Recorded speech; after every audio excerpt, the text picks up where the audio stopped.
nanti kebayangnya nggak ada solusi gitu. Yang paling menantang lah, yang paling sering mungkin membuat Bapak Ibu agak tepuk jidat sedikit gitu ya, agak urut-urut dada sedikit gitu. Bagaimana tuh? Apa tuh kira-kira Bu Ibu?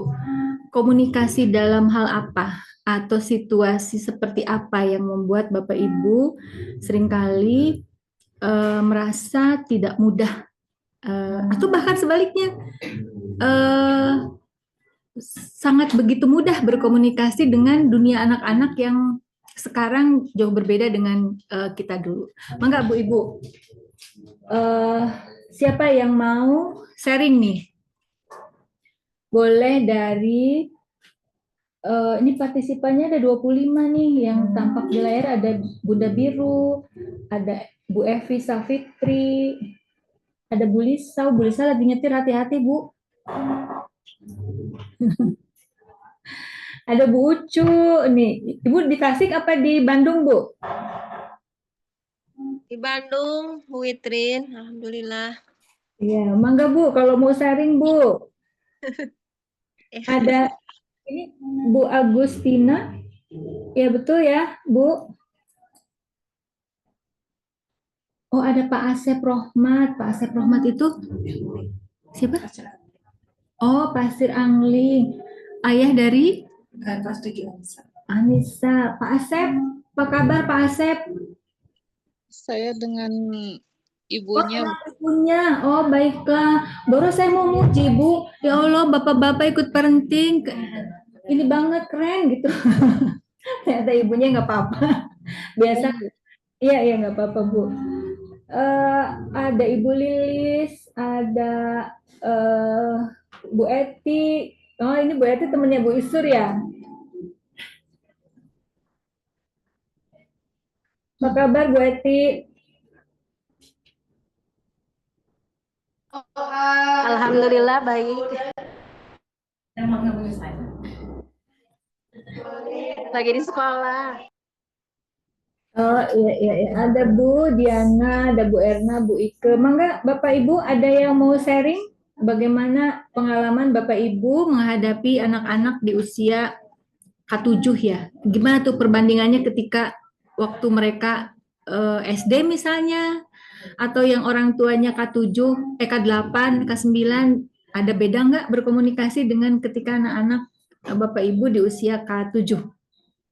Mangga Bu, kita diskusi atau sharing pengalaman lah.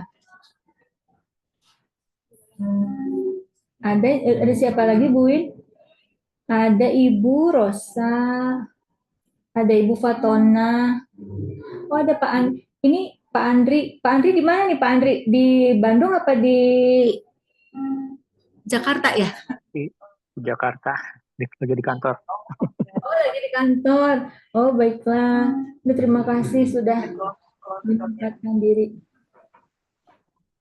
Ada Ibu Marisa Oktora. Oktora, ada kepanjangannya nih nggak kebaca. Ada Ibu Imelia Zola. Mangga Bu Ibu, ada yang mau sharing? Ada Bu Gena, ada Bu Fitri. Bu Fit, mangga mau sharing Bu Fit? Bagaimana pengalaman berkomunikasi dengan anak-anak di rumah?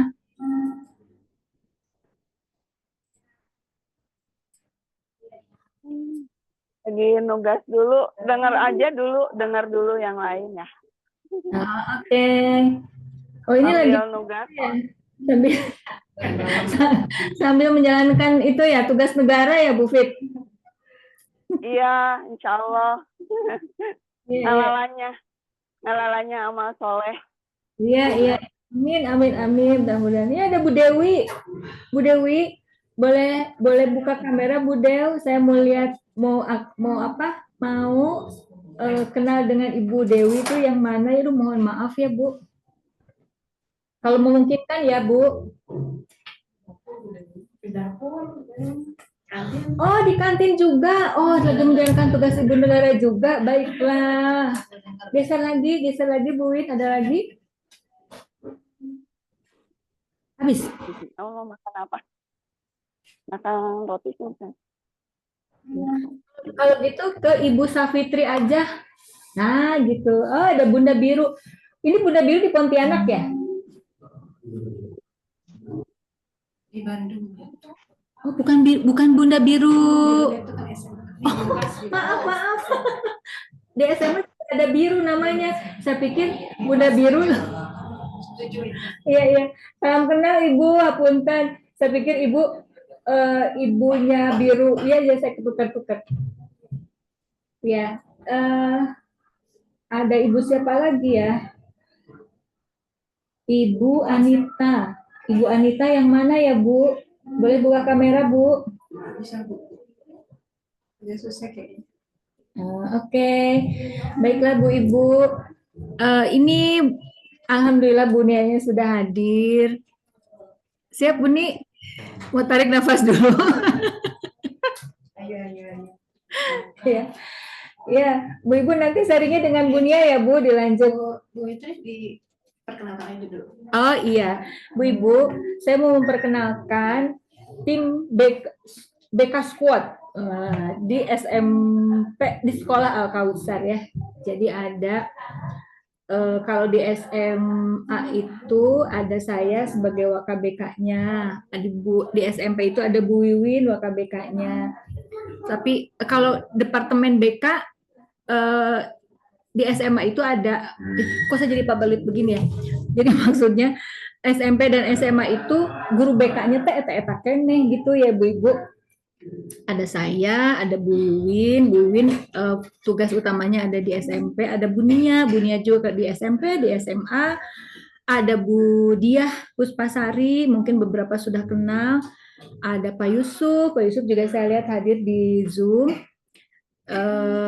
Nah, untuk yang sekarang ini yang akan menjadi pembicara dalam sesi parenting kita di SMP adalah Bu Nia Raihana, SPC psikolog. Beliau itu aktivitas sehari-harinya adalah praktek di Bina Swabawa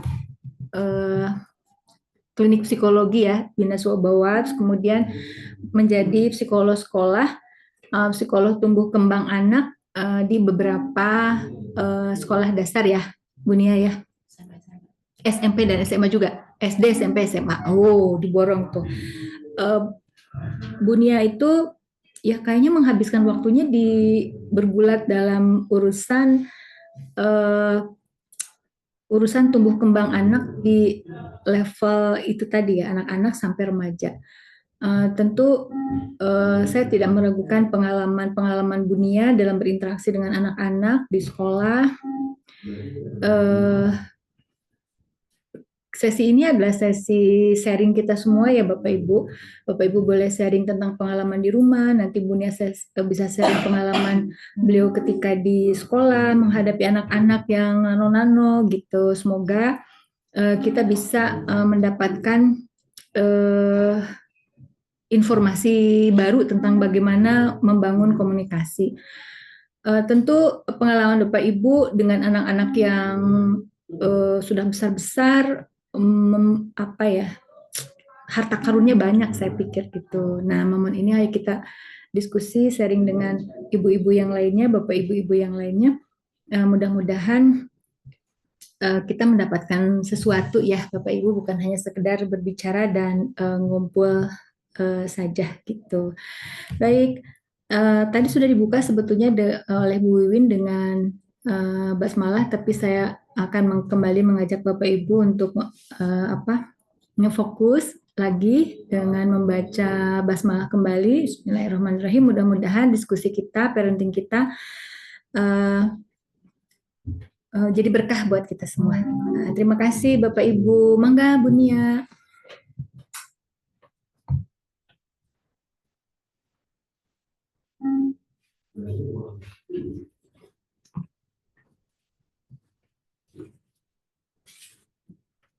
Alhamdulillahirrahmanirrahim. Terima kasih Bu Witrin, Bu Wiwin yang sudah membuka acara, dan hapunten hari ini saya terlambat hadir, efek dari obat barangkali ya.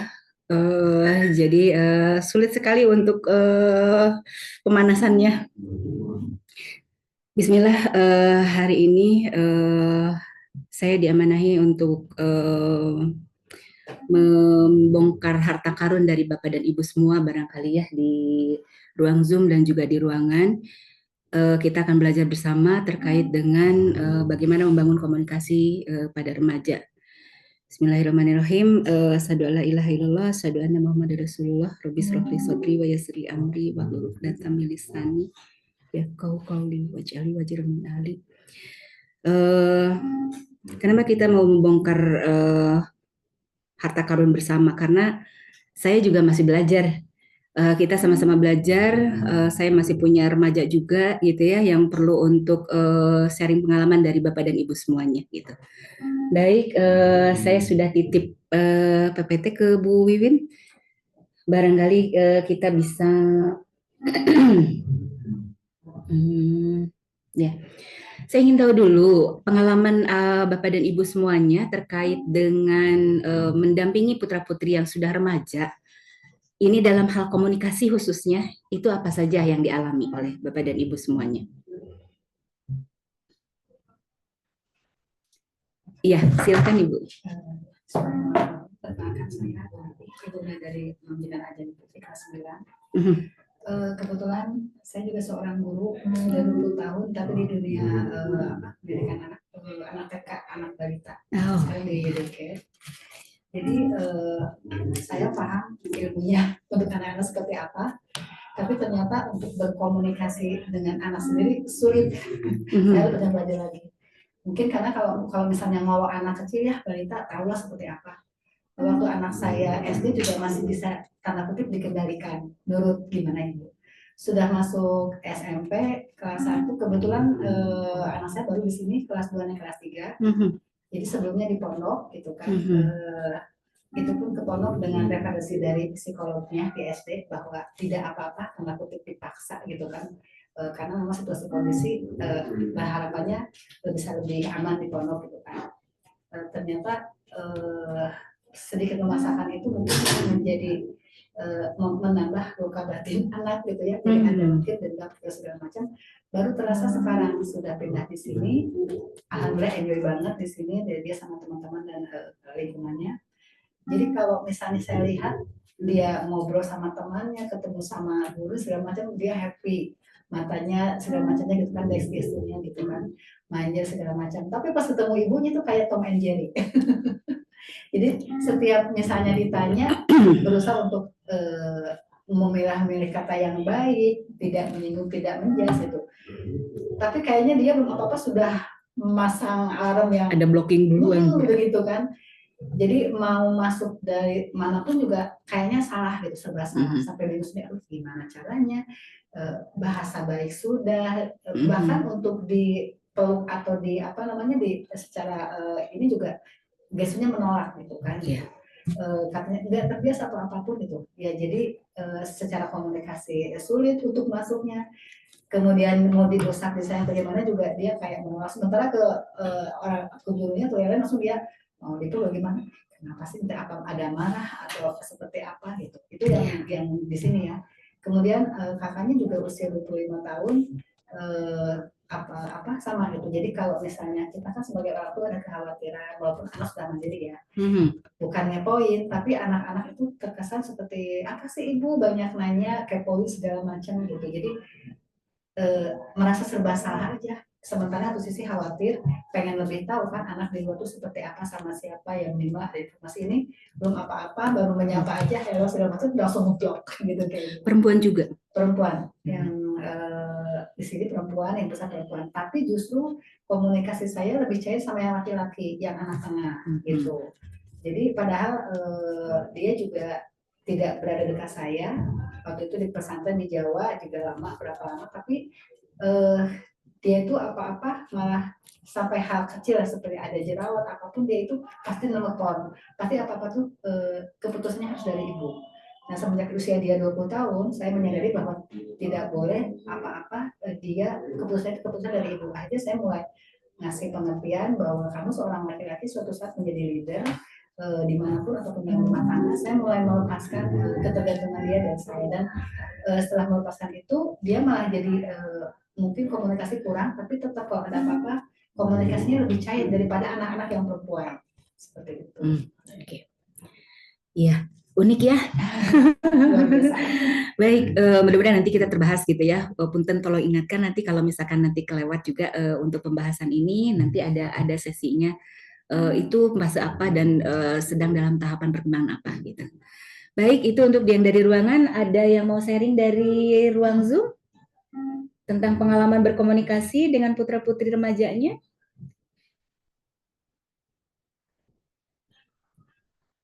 Nggak terlihat ya.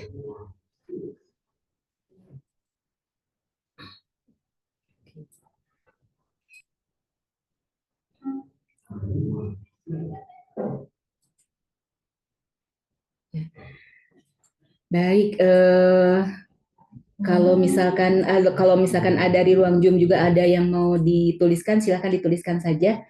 Atau ada yang mau bertanya di tengah-tengah juga boleh aja ya. Baik, kita coba untuk melihat sebelum kita mengutak-atik terkait dengan masalah komunikasinya. Betul, pengalaman Ibu tadi itu seringkali menjadi perbincangan dari Bapak dan Ibu atau ayah dan Ibu di rumah.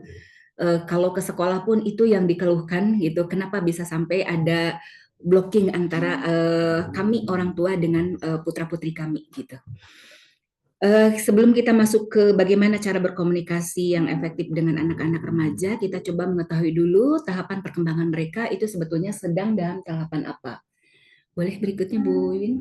Nah, kita mulai dulu dari tahapan karena bagaimana berkomunikasi itu terkait dengan perkembangan sosial dan emosi, paling erat hubungannya dengan hal tersebut. Sosial emosi itu dimulai dari usia 0 sampai 18 tahun. Mungkin agak terlalu jauh, tapi tidak apa-apa karena memang basicnya ada dari sini. Harus terbangun dulu trust-nya. Percaya dulu bahwa anak itu meyakini bahwa lingkunganku aman, ayah ibuku ada untukku, aku ada untuk mereka, gitu. Nah, kepercayaan ini dibangun dari apa? Bukan dengan kata-kata, tapi dengan rasa. Apalagi kalau putra-putrinya itu gini, si bayi itu membangun komunikasi itu biasanya dengan apa? Biasanya menangis ya, kalau butuh sesuatu. Nah, ketika menangis, reaksi kita itu seperti apa? Apakah segera memenuhi kebutuhannya? Apakah ada menunda cukup lama? Ataukah menunda dalam waktu yang bisa ditoleransi gitu. Nah, itu adalah bagian dari reaksi dari lingkungan yang ditangkap oleh anak sehingga dipersepsi sebagai bentuk di diri anak, apakah itu akan mengembangkan kepercayaan pada dirinya ataukah dia menjadi tidak percaya terhadap lingkungan. Kunci utamanya adalah di pengasuhan sosok ibu, bukan sosok ibu kandung saja, tapi juga lebih ke peran pengasuhan itu dipegang oleh siapa gitu, baik itu ibu ataupun pengganti ibu. Karena kalau zaman sekarang ibu-ibu sudah pada keluar ya dari sejak usia 3 bulan pun ya, karena kebanyakan cuti itu hanya 3 bulanan ya gitu. Nah, lalu siapa pengganti ibunya? Apakah mewakili peran ibu tersebut atau tidak gitu. Nah, kemudian kunci awal perkembangan ini adalah kasih sayang yang menenangkan. Jadi kalau misalkan dia menangis, kemudian mendapatkan respon yang tepat, maka itu akan memunculkan, oh ya, aku aman. Dan aku kalau butuh sesuatu tinggal mengungkapkan dengan cara menangis misalkan gitu, itu akan dia lakukan seperti itu dan dia akhirnya mendapatkan pengalaman bahwa aku diempatiin oleh lingkungan. Ketika dia merasa mendapatkan empati dari lingkungan, maka dia pun akan bisa mengembangkan empati terhadap lingkungan juga gitu. Nah, ketika trust itu terbangun, masuk ke tahapan yang kedua, itu setelah usia 18 bulan. Berikutnya Bu Yui. Setelah 18 bulan itu masuk pada kategori otonomi. Di situ anak sudah mulai belajar menggunakan seluruh aktivitas tubuhnya itu untuk melakukan hal-hal yang menyenangkan di luar selalu harus disupport oleh dia. Misalkan mulai belajar makan sendiri, menyimpan barang sendiri, kemudian ketika melihat ayah dan ibunya itu lagi melakukan sesuatu dia ikutan gitu. Nah, Ketika itu dilakukan, kemudian mendapatkan apresiasi, maka itu akan muncul otonomi atau keterampilan melakukan apapun sendiri. Tetapi ketika lingkungan itu tidak memberikan kesempatan, misalkan karena suka bikin riweuh ya, kalau ikut-ikutan gitu ya, ibu lagi nyuci sama adik aja, jangan, nanti basah, bajunya basah, kayak gitu, nanti masuk angin gitu. Nah dari situ anak akan mulai muncul pertanyaan bahwa aku bisa enggak ya untuk melakukan apapun sendiri. Akhirnya otonomi itu tidak terbangun kalau seringkali dilarang. Tapi kalau misalkan seringkali mendapatkan kesempatan untuk mencobanya, maka secara fisik, keterampilan fisik motoriknya itu akan terasah dan terampil untuk melakukan hal tersebut. Dan di sini juga toilet training juga mereka kuasai, maka akhirnya mereka akan mengembangkan rasa aku bisa. Tetapi kalau seringkali dilarang, seringkali dibatasi, maka mereka akan menjadi merasa tidak mampu dan mungkin malu nantinya. Karena aku gagal toilet training, aku selalu ditolong untuk makan, aku selalu ditolong untuk pakai baju, dan seterusnya. Nah, akhirnya masuk ke tahapan yang harusnya dia berkembang ke inisiatif, karena kalau dia sudah bisa melakukan apapun sendiri, maka biasanya akan muncul inisiatif sendiri. Aku bisa. Tanpa harus disuruh, itu sudah bisa melakukan sendiri. Tetapi kalau misalkan tidak diberikan kesempatan, maka dia tidak akan memunculkan inisiatifnya. Ingin makan, nunggu disuapin. Ingin ganti baju, nunggu digantiin, kayak gitu. Ingin bermain, nunggu diajak, gitu. Ingin meminta sesuatu, harus ditanya dulu, gitu. Nah, ketika sampai pada tahapan inisiatif itu berada dalam posisi merasa bersalah, kalau aku meminta nanti khawatirnya ibuku marah kalau meminta. Nanti kalau aku melakukan sesuatu nanti ibuku capek gitu, harus beberes gitu bekas-bekas aku. Nah, itu yang akhirnya membuat inisiatif pun menjadi relatif tidak keluar dan menunggu untuk ditanya gitu. Nah, berikutnya masuk ke tahapan keempat, itu tahapan di mana seseorang itu mulai muncul industri versus inferiority. Jadi ketika seseorang anak itu sudah memunculkan inisiatif, maka ketika masuk ke jenjang tahapan berikutnya, itu sudah harus bisa menunjukkan ketekunan untuk melakukan sesuatu. Tekun berarti menunjukkan motivasi dari dalam diri untuk mengerjakan segala sesuatu itu dengan sebaik-baiknya, sesuai dengan tujuan dia untuk melakukan sesuatu, atau motivasi berprestasi sudah mulai muncul di usia ini. 6 tahun sampai masa pubertas, itu berarti tahapan kedua dari yang kalau Sayyidina Ali bilang itu adalah tahapan kedua dalam proses pengasuhan, 7 tahun kedua gitu. Nah, di sini memang semua nilai-nilai, kemudian tuntutan budaya, tuntutan pembelajaran dan lain sebagainya sudah mulai untuk ditekankan di usia ini. Mereka mulai belajar keterampilan dasar baca tulis hitung, kemudian mereka sudah mulai menentukan aku suka pelajaran apa, kemudian mencapainya dengan cara apa, gitu ya. Nah, itu sudah dilakukan. Nah, ketika dia merasa tidak mampu di sini, selalu harus diingatkan. Nah, itu berarti ada sesuatu yang membuat dia merasa tidak berkemampuan atau rendah diri. Jadi di sini yang akhirnya membuat dia menjadi orang yang tidak yakin. Kalau aku mengungkapkan, menunjukkan tingkah laku tertentu, aku tidak yakin ada apresiasi ataupun penerimaan dari lingkungan. Aku takut salah, gitu. Nah, akhirnya muncul ke masa remaja, itu masuk tahapan berikutnya, Bu Wiwin. Nah, di sini akan terbentuk apakah identitas diri yang ajeb ataukah kebimbangan sebagai diri sendiri atau tidak, gitu ya. Nah, di sini juga terjadi pada perubahan fisiologis dan psikologis maupun seksual dan kognitif. Dan di sini percepatan perkembangannya itu luar biasa ya, mulai dipicu oleh hormonal. Nah, hormonal terutama di masa remaja ini sedang dalam proses dikenali oleh diri mereka sendiri gitu. Ada tahapan-tahapan di mana secara hormonal itu ada siklusnya. Seorang anak remaja putri itu mengalami yang namanya energi itu sedang tidak, kalau orang sekarang tuh bilangnya mudik gitu ya, sedang tidak nyaman diperlakukan apapun gitu ya. Itu biasanya di usia, kalau Ananda itu sudah menarki, itu di usia 1 atau 2 hari sebelum haid, kemudian juga di siklusnya itu di masa haidnya itu sendiri gitu sampai 8 harian. Nah, di situ anak sedang sulit-sulitnya untuk diajak komunikasi. Karena memang bapernya itu, perasaannya itu sedang tidak nyaman gitu. Nah, lewat itu baru siklus di mana anak sudah mulai nyaman untuk diajak berinteraksi atau berkomunikasi gitu. Nah, itu juga harus dipahami siklus tersebut gitu. Kemudian ada tuntutan intelektual, sosial, dan vokasional. Mereka sudah harus mulai membayangkan ke depan, aku bercita-cita untuk menjadi apa, menguasai keterampilan apa gitu.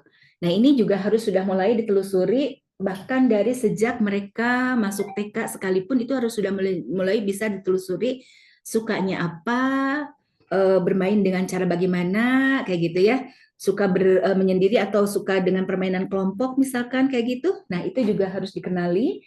Kemudian konflik untuk kejelasan identitas sebagai person, sosial, dan vokasional. Sebagai person itu yang tadi bahwa ada siklus di mana aku mudah sekali marah, ada siklus di mana aku sangat senang sekali untuk berinteraksi gitu. Mudah sekali tersinggung di saat-saat tertentu, tetapi sangat-sangat loyal sekali, mudah sekali bersosialisasi di saat-saat tertentu gitu. Nah, itu adalah bagian dari perkembangan yang harus mereka kenali di dalam diri mereka. Mereka seringkali dalam usia ini, dalam tahapan ini tuh belum kenal respon dengan dirinya, tetapi sudah dituntut juga oleh lingkungan merasa tidak terpahami gitu. Nah, saat tidak terpahami itu artinya seringkali dikatakan bahwa misalkan karena ini terutama untuk yang sedang pada siklus tertentu itu bawaannya untuk tidur itu cukup banyak ya, cukup besar. Apalagi remaja, konon katanya kalau hipotalamus itu sudah mulai berkembang, itu kebutuhan tidur itu bisa sampai 10-12 jam. Itu di laki-laki itu sampai seperti itu gitu, remaja laki-laki itu gitu. Nah, akhirnya yang kejadian itu adalah itu seringkali terjadi susah sekali untuk bangun. Nah, ayah dan ibu juga sudah kelabakan ya, sebentar lagi jam masuk sekolah gitu. Ini harus bagaimana gitu. Akhirnya rame itu di pagi hari, seringkali jadi huru-hara di pagi hari gitu ya. Nah, itu yang akhirnya membuat kedua-duanya merasa bahwa anak merasa tidak dipahami, orang tua juga merasa tidak didengar oleh anak gitu. Nah, akhirnya seringkali terjadi konflik atau gap itu di usia remaja tersebut gitu. Nah, juga di usia ini masuk juga teori terbaru itu dikatakan bahwa perkembangan religius itu juga terjadi di usia ini, di usia 12-19 tahunan, di mana mereka sudah mulai mempertanyakan, kenapa ya aku lahir ke dunia ini? Kenapa ya aku lahir di keluarga ini? Kenapa sih harus aku harus beribadah? Kenapa Tuhanku itu Allah gitu? Itu harus sudah mulai muncul pertanyaan-pertanyaan seperti itu. Karena itu harus teruji oleh akal mereka yang juga turut berkembang di usia ini gitu. Nah, jika tidak berhasil tuh untuk mengatasi berbagai pertanyaan-pertanyaan tentang kediriannya, maka biasanya akan memunculkan self-esteem atau harga diri yang rendah. Karena apa? Karena ada gambaran diri bahwa menjadi remaja itu harusnya bisa begini, begini, begini. Tetapi ketika dia berkaca tentang dirinya, ternyata kenapa ya aku tidak seperti yang gambaran idealku gitu. Nah, ketika terjadi gap yang sangat tinggi antara gambaran ideal dengan gambaran kenyataannya, maka itu yang akan membuat self-esteem itu rendah. Kalau gapnya itu tidak terlalu tinggi, maka self-esteem itu biasanya gapnya itu hampir sama lah gitu ya, antara gambaran diri dengan kenyataan, itu yang akan membuat anak merasa bahwa aku penting, aku berharga gitu. Apalagi ketika lingkungan itu membuat dia menjadi orang yang tidak bimbang, fokus gitu, semua dihargai berdasarkan pada penilaian tentang diri, perkembangan tentang dirinya gitu. Nah, itu yang akhirnya akan membuat anak mencapai identitas diri yang bagus gitu. Nah, lalu bagaimana kita mengantarkan mereka? Ternyata kan dari perkembangan itu ternyata tidak semuanya lancar gitu ya, sampai pada identitas diri yang ajeg kokoh sebagai seorang individu yang punya self esteem yang tinggi. Itu biasanya ketika berkomunikasi atau berinteraksi dengan lingkungan itu akan ada proses yang terbangunnya tidak apa ya namanya, tidak mengalir dengan smooth gitu ya, dengan rapih gitu. Bahkan ada blocking-blocking tersendiri. Nah, ketika itu terjadi, maka ketika identitas dirinya, kenapa ya dia mempersepsinya bahwa dia itu merasa tidak berdaya, tidak mampu melakukan apapun sendiri, kayak gitu ya. Kemudian juga merasa tidak pintar gitu, tidak bisa melakukan apapun gitu. Nah, akhirnya kita harus turun dulu. Identitasnya seperti ini berarti kita turun ke bawah. Industrinya bagaimana gitu.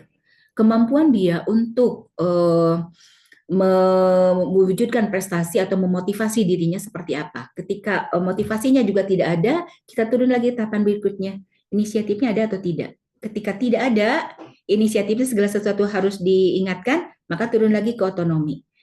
Apakah kita selama ini memberikan kesempatan dia untuk melakukan apapun sendiri atau tidak? Kalau tidak, berarti turun lagi ke yang paling bawah.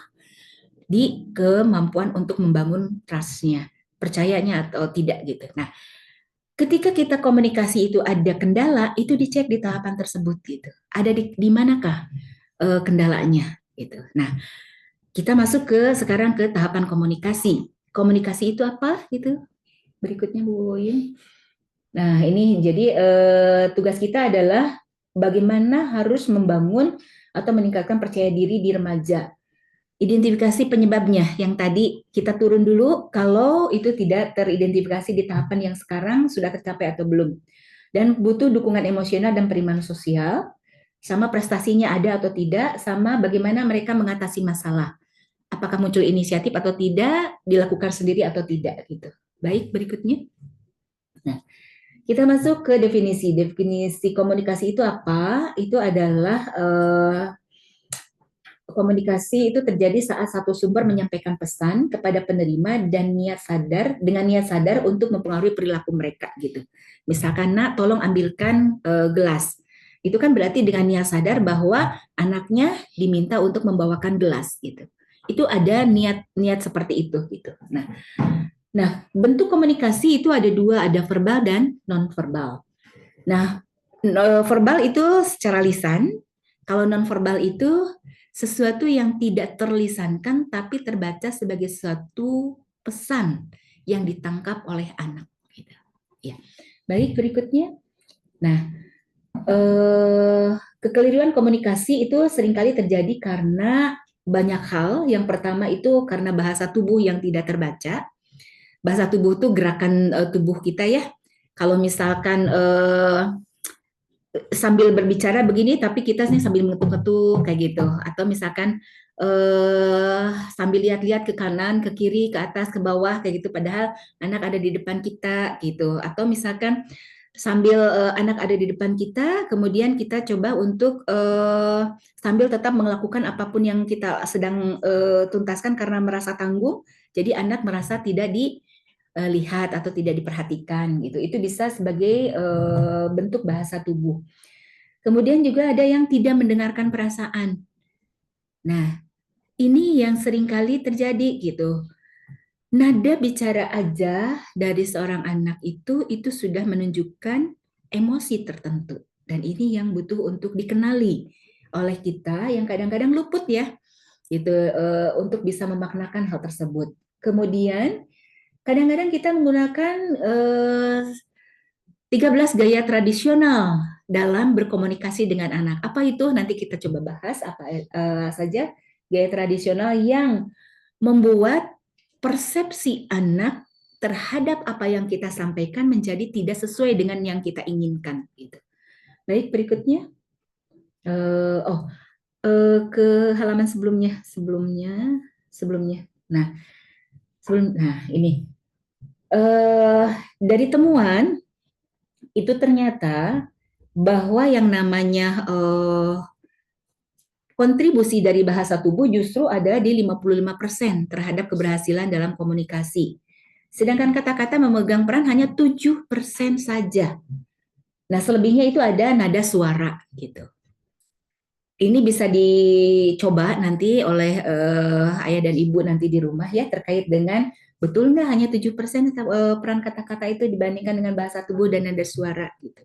Contohnya, misalkan kata-katanya sih iya nak sayang gitu ya, iya sayang gitu, tapi dengan nada yang iya sayang gitu, sambil dengan mata yang hampir keluar kayak gitu.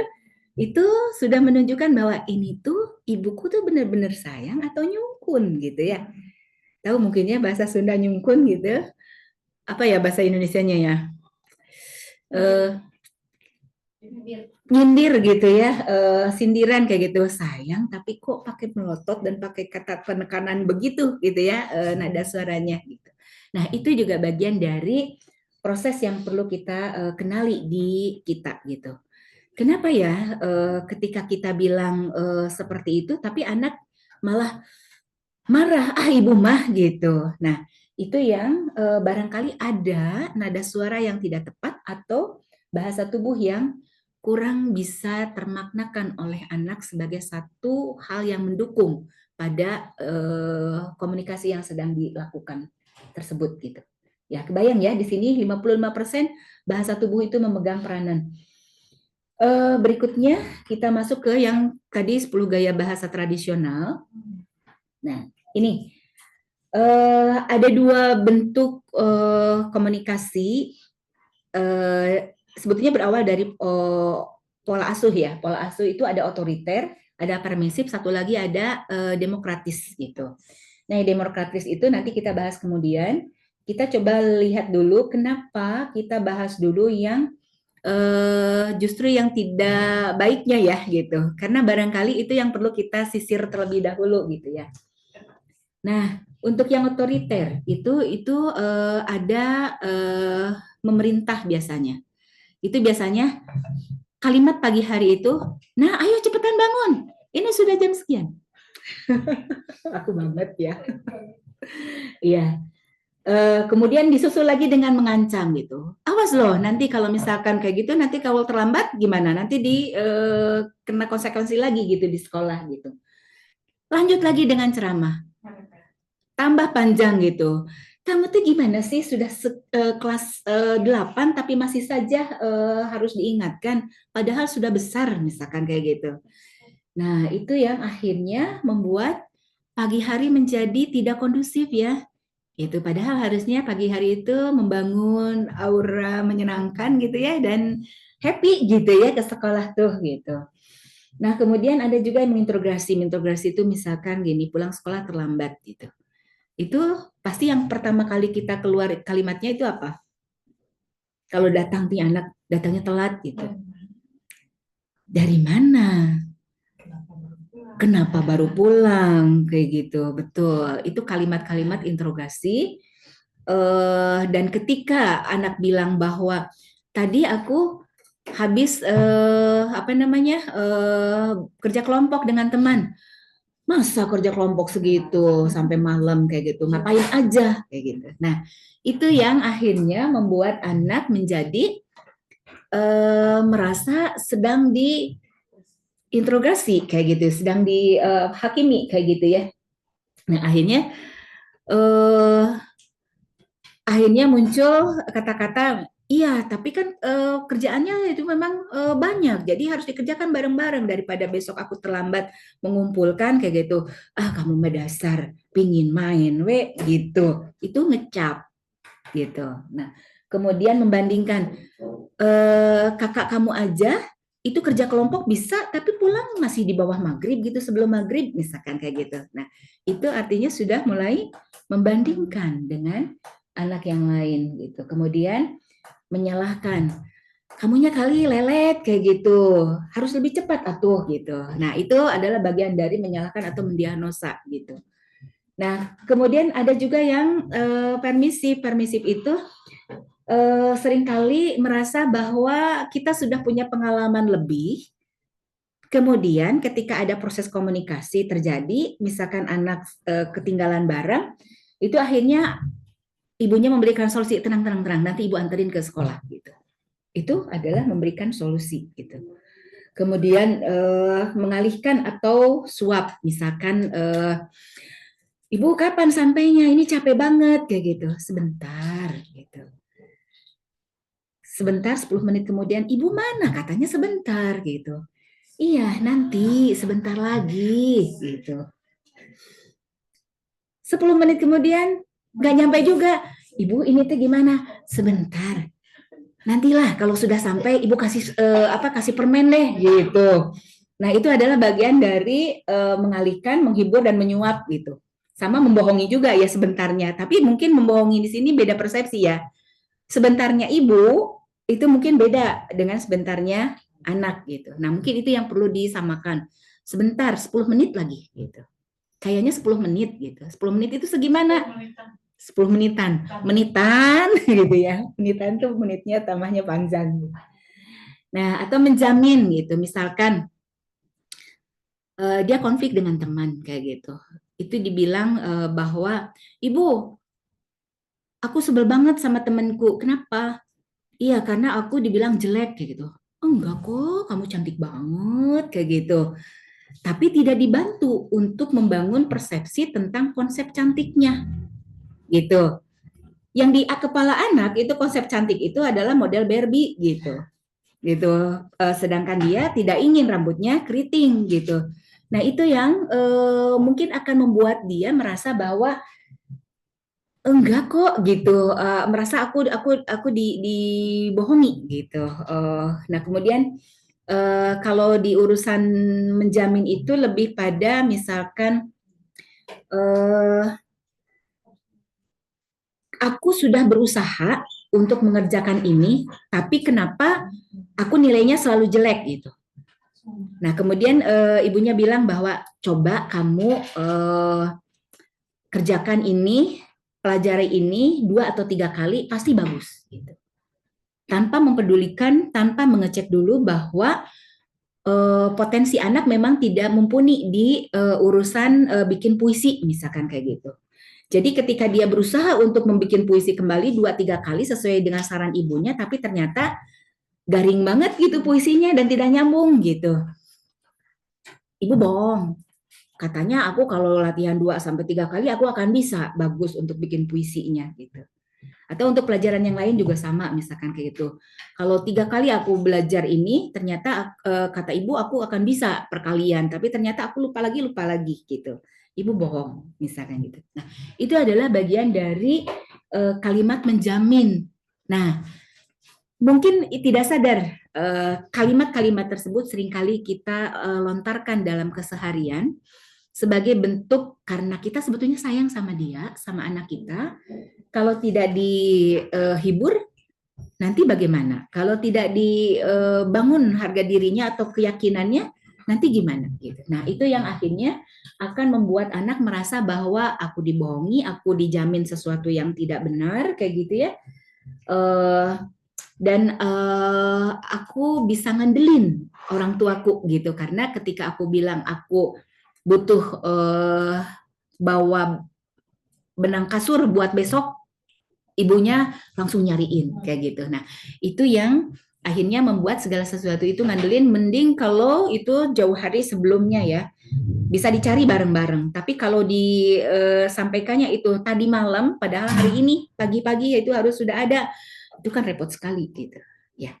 Nah, ini adalah gaya bahasa tradisional yang perlu untuk kita hindari mulai dari sekarang gitu ya. Lalu kita akan melakukan komunikasi itu dengan cara apa gitu ya. Nah, caranya adalah berikutnya kita masuk ke tahapan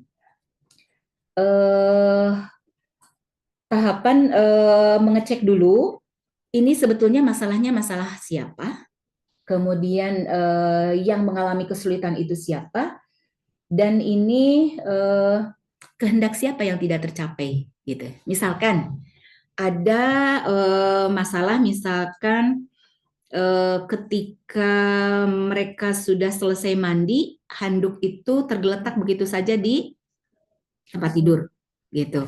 Itu masalah siapa? Orang tua. Masalah orang tua, karena yang terganggu siapa? Orang tua, iya betul. Masalah orang tua, berarti kalau masalah orang tua yang kita lakukan adalah pesan kita. Nanti kalimatnya pun itu yang mengindikasikan tentang pesan kita. Gitu. Tapi kalau misalkan anak pagi-pagi itu mencari-cari, ibu pensil aku mana, tempat pensilku hilang, kayak gitu ya, aku harus bawa, kayak gitu. Itu berarti masalah siapa? Masalah anak ya, karena yang riweh siapa? Yang akan kesulitan adalah dia ya, anak gitu. Maka ketika itu terjadi, itu kita lakukan pakai MA atau mendengarkan aktif gitu. Ya. Itu polanya, kita coba sisir dulu ini masalah siapa, kemudian lakukan pesan kita atau mendengarkan aktif gitu. Baik, berikutnya. Apa itu mendengarkan aktif? Ini mendengarkan aktif itu adalah kemampuan dalam berkomunikasi di mana kita hanya memancing pakai pertanyaan, tapi anak yang berpikir dan menganalisis sendiri dan menemukan solusinya.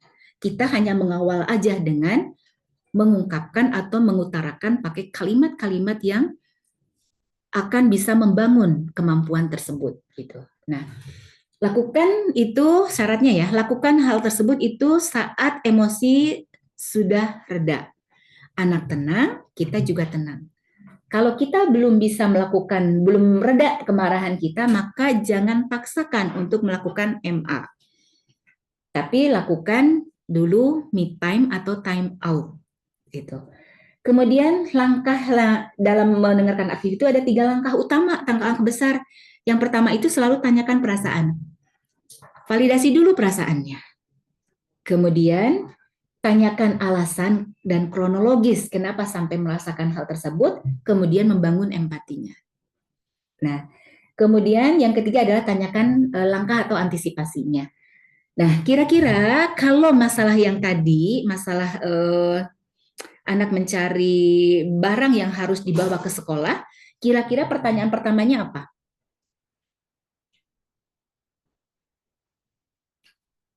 Ketika pagi hari dia harus mencari barang-barangnya sampai akhirnya dia terlambat ke sekolah. Nah, kita akan meng-MA-nya itu kapan? Apakah pagi itu juga? Pulang sekolah, betul. Pulang sekolah, tapi itu harus dijanjikan ke anak. Nah, hari ini kamu terlambat. Nanti malam kita ngobrol ya. Gitu. Jadi anak pun akan siap-siap bahwa nanti malam itu akan ngobrol terkait dengan keterlambatan hari ini gitu. Nah, ketika sudah tenang tuh malam hari kita mau ngobrol, yang pertama kali ditanyakan itu tentang perasaan. Kalimatnya apa kira-kira? Untuk menanyakan tentang perasaan. Dan kaitkan dengan peristiwa yang tadi. Itu biasanya adalah, nah, apa yang kamu rasakan ketika tadi pagi kamu riweuh mencari alat-alat sekolahmu? Gitu. Nah, itu yang harus teridentifikasi, nggak tahu gitu.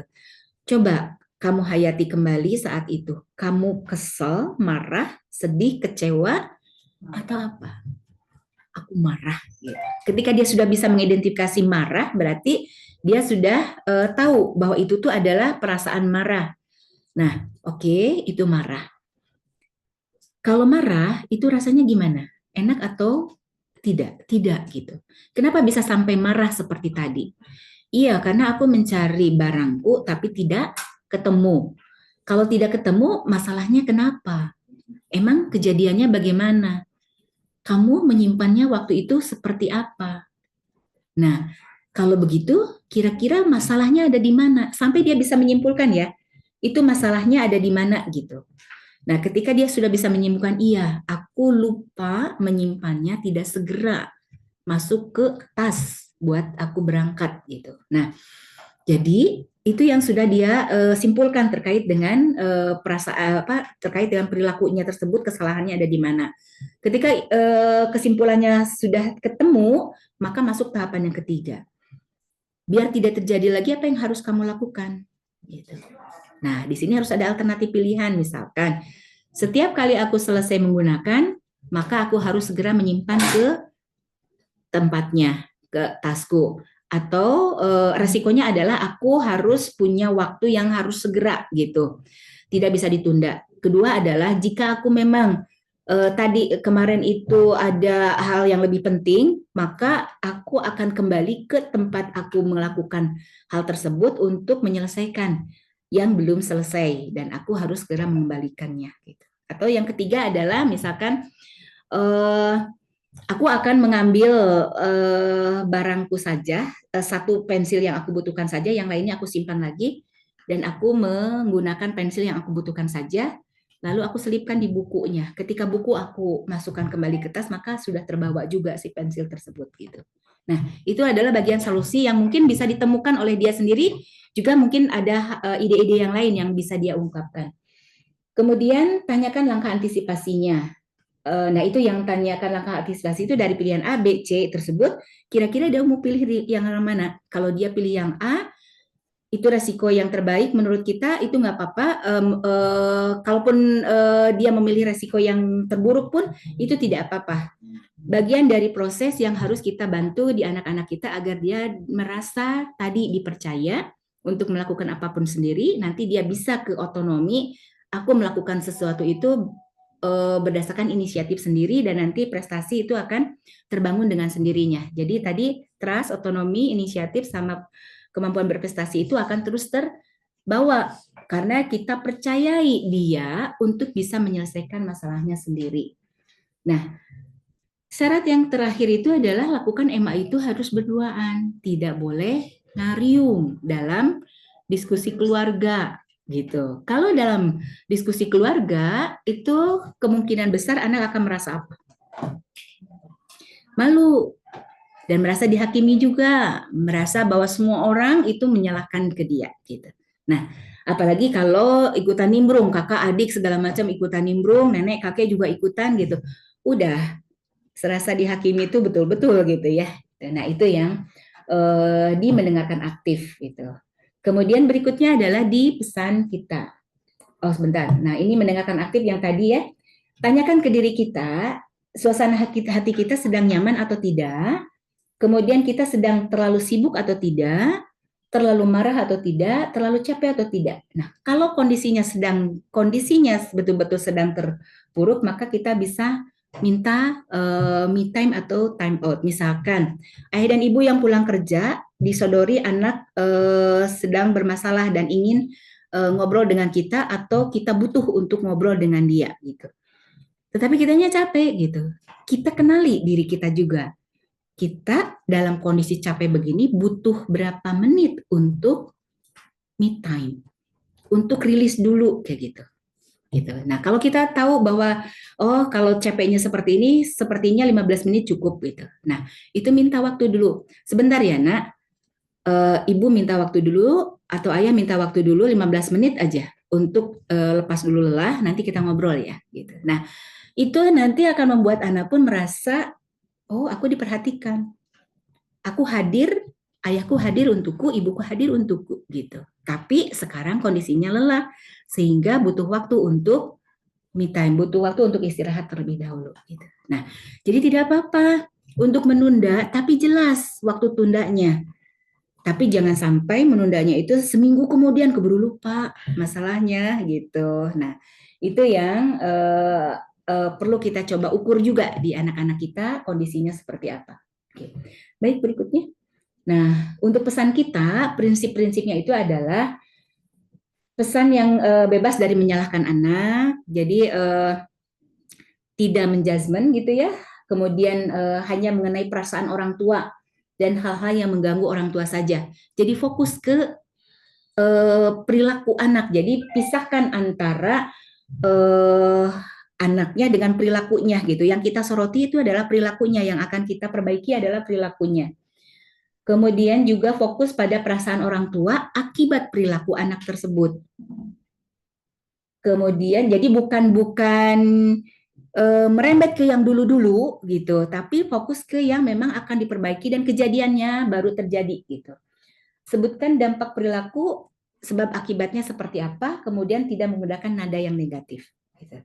Nah, bentuk kalimatnya itu biasanya adalah ibu kecewa atau ibu merasa marah ketika kamu melakukan hal tersebut karena akibatnya adalah apa gitu. Ya, coba kita bikin kalimatnya. Ketika ada anak yang sudah sakit tapi dia jajan es krim, sudah batuk gitu ya, pilek tapi dia jajan es krim. Apa kira-kira kalimatnya? Dan malamnya menjadi tidak bisa tidur gitu. Coba. Kira-kira kalimatnya yang bisa menyampaikan pesan kita itu apa? Karena malam hari ujung-ujungnya adalah ibu lagi yang harus begadang ya. Harus bantu ngompres dia, harus memastikan angetnya badan dia, itu gimana coba? Enak banget ya kalau sudah bilang begitu, tuh kan gitu. Nah, itu puas banget gitu ya. Makanya gitu, kenapa nggak nurut gitu, atau tuh kan gara-gara makan es krim jadi begini. Gitu. Nah, kalau seperti itu anak kira-kira nanti akan terus terang lagi nggak untuk menceritakan bahwa tadi siang aku makan es krim? Enggak ya. Mau tahu atuh gara-gara apa ini aku jadi batuk tambah-tambah gitu ya. Paling begitu bilangnya gitu. Mau terus terang? Nggak yakin gitu. Karena takut dengan kata sakti. Tuh kan. Sakti banget itu tuh kan tuh ya. Jadi ketika anak malam demam setelah dia cerita, ibu tadi aku makan es krim habis haus banget gitu.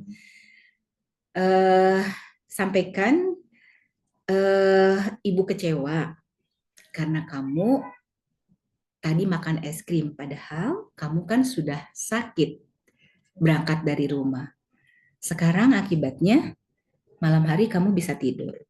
Nah, baru masuk apa yang kamu rasakan sekarang gitu. Setelah tidak bisa tidur. Nah, itu. Jadi kita sampaikan ini perasaan kita sampai ke anak. Oh, yang membuat ibuku kecewa itu adalah aku tidak menjaga badanku sehingga aku sendiri yang tambah sakit. Jadi bukan karena ibuku marah, karena aku gitu, karena diriku. Jadi kan kalau selalu tuh kan lagi, iyalah aku mah tukang salah gitu. Kan gitu kalimatnya ya yang dirasakan oleh anak tuh gitu. Nah, ini yang perlu untuk disisir kembali. Setiap kali kita akan mengatakan kata itu di ujung lidah ya, tuh kan tuh biasanya. Setiap kali itu gimana ngeremnya? Gitu. Nah, itu yang butuh untuk stop dulu gitu ya. Kemudian karena tarikan napas kita coba 4 tarikan napas aja dulu gitu ya. Dari situ rilis biasanya gitu ya, mudah-mudahan bisa sampai seperti itu, secepat itu gitu. Nah, ketika sambil istighfar gitu, kemudian baru kita bisa memastikan, oh iya, kalimatnya apa gitu. Sambil berpikir juga gitu ya, kalimatnya apa gitu. Kalau belum kepikir juga, hindari dulu anak sebentar ya, ibu ke belakang dulu gitu. Nah, kita baru tenangkan dulu, tidak di depan anak kalau memang kita sudah marah banget gitu. Nah, ketika kita sudah bisa tenang, baru kita kembali ke hadapan anak kita. Ya. Pisahkan anak dari perilaku gitu. Jadi jangan ditempelkan. Jadi artinya gini, iya ada kamu mah tukang salah aja gitu, selalu salah aja gitu. Tapi kalau perilakunya itu adalah lebih ke yang tadi bahwa ibu kecewa karena kamu makan es krim hari ini, tapi bukan ibu kecewa sama kamu. Kamu tuh selalu salah gitu. Betul. Iya, betul kayak gitu. Jadi dia tuh jangan sampai menangkap bahwa ibuku tuh selalu kecewa sama aku gitu, ya. Jadi berbeda gitu, bukan aku sebagai aku anak ibu gitu ya, tapi aku sebagai anak yang sudah melakukan kesalahan apa gitu. Nah, itu perlu dibedakannya seperti itu. Dan kesalahan itu juga anak paham tentang sebab akibatnya gitu. Aku melakukan aku tidak belajar tadi malam atau jarang belajar sehingga nilaiku itu di bawah, tidak sesuai dengan keinginanku gitu. Tapi sebenarnya aku bisa kok Bu gitu. Nah, itu yang harus disampaikan itu adalah si potensi anak juga harus disampaikan. Misalkan gini, Ibu kecewa karena kamu itu kalau belajar masih seperti itu sehingga nilaimu begini kayak gitu. Karena menurut Ibu sebetulnya kamu bisa gitu. Tapi itu teh bukan yang tadi ya, yang janji tradisional tadi ya, yang apa namanya janji. Tapi kalau harus disampaikan bahwa karena Ibu lihat beberapa kali kamu belajar ternyata kamu bisa untuk mencapai nilai yang lebih baik dari ini gitu. Kira-kira kamu bisa melakukan itu besok hari gitu, ke depan gitu. Nah itu bagian dari proses untuk membantu menyampaikan pesan kita gitu ya. Nah ini memang agak butuh tenang dulu di kepala kitanya ya gitu, karena seringkali yang keluar duluan itu adalah si emosinya kita ya gitu. Mencaci dulu, kayaknya puas dulu gitu ya gitu, katarsis. Nah kalau kita tanyakan ke dalam diri kita gitu ya, tegakah kita untuk membuat anak kita menjadi tempat katarsis, luapan emosi kita gitu? Atau kita mau alihkan katarsis mah cari aja bantal di kamar gitu. Gitu. Nah, itu bisa nangis di bantal atau bisa pukul bantal gitu, tapi tidak di depan anak gitu. Nah, itu adalah bagian dari bagaimana kita meriliskan emosi kita juga gitu. Ketika kita tidak mampu menguasai emosi kita, gimana juga anak gitu. Kita mah sudah sekian tahun lebih duluan ya untuk mengenali, dikasih waktu untuk mengenali emosi kita. Anak mah baru beberapa tahapan masuk ke usia remaja yang konon katanya kalau di usia remaja itu adalah usia sedang naik turunnya emosi mereka atau badai perkembangan gitu. Kadang senang, kadang sebel, kadang marah, kadang sedih kayak gitu. Itu luar biasa naik turunnya tuh gitu. Nah, itu anak bantu untuk mengenali si emosi dan perasaan itu lewat cermin kita. Ibuku marah tapi tetap tenang ya gitu. Jadi menyampaikan ibu kecewa, ibu marah tapi dengan kalimat dan nada yang tetap tenang. Nah, itu pun yang akan membuat anak merasa bahwa oh begitu ya caranya mengekspresikan kemarahan atau kekecewaan itu. Bukan dengan murang-maring atau uring-uringan atau meledak-ledak gitu. Nah, itu adalah bagian dari bagaimana kita mengekspresikan pesan kita gitu. Baik, berikutnya. Nah, ini kita coba bandingkan ya. Tabel perbandingan antara masalah orang tua atau masalah anak gitu. Ini kondisinya terkait dengan metode. Metode untuk masalah orang tua berarti metodenya kita pakainya pesan diri. Kemudian kalau masalah anak itu mendengarkan arti. Nah, tanggung jawabnya itu di orang tua itu adalah bagaimana meluruskan apa perilaku yang tadi harus diperbaiki. Misalkan ibu tidak suka kalau habis mandi handuk disimpan di tempat tidur gitu. Nah, itu yang harus diluruskan ya, anak. Ibu lebih suka kamu gantungkan di rak handuk misalkan gitu. Nah, kalau anak yang bermasalah, maka anak yang harus menyelesaikan.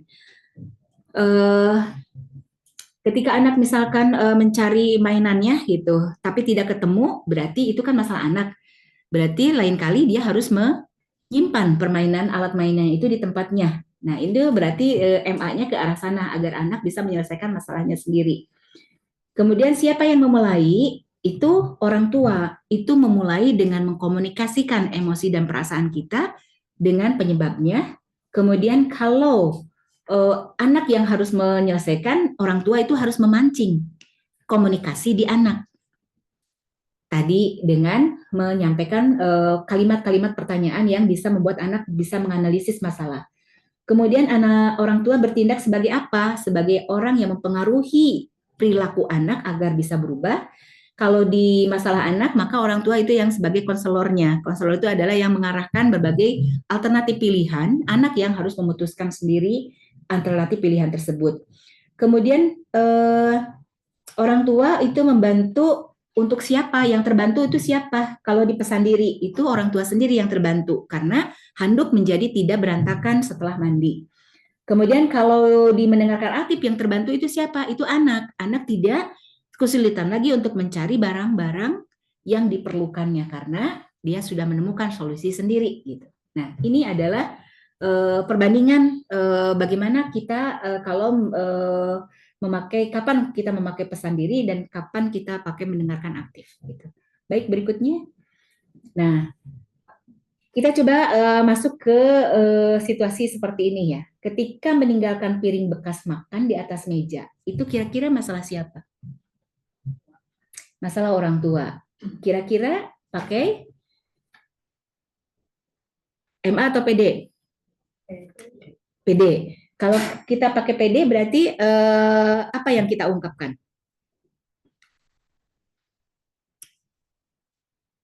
Untuk membuat anak, untuk membuat kita meninggal agar piring itu tidak tersimpan begitu saja di atas meja gitu. Coba kalimatnya pesan diri. Kalau itu memang masalah anak, bisa masalah anak, bisa masalah orang tua, atau clear ini masalah orang tua? Bisa dua-duanya ya. Oke. Oke, kalau kita mau pakai MA, kira-kira kalimatnya bagaimana? Ini baru berlaku kalau piringnya dia ya, dan apa namanya, ada kesepakatan mungkin di rumah makan itu harus selalu pakai piringnya masing-masing gitu ya. Nah baru itu pakai MA gitu, ya enggak? Tapi kalau ini piringnya piringnya banyak dan piring apapun, piring di atas meja, besok nanti siang pakai piring yang lain lagi gitu. Nah berarti yang masalah itu, yang akan masalah itu berarti orang tuanya yang akan tidak nyaman untuk melihat piring bertumpuk di atas meja makan gitu. Oke. Berarti ini kebanyakan beratnya adalah buat pesan diri ya, betul. Jadi kalimatnya apa kalau buat pesan diri?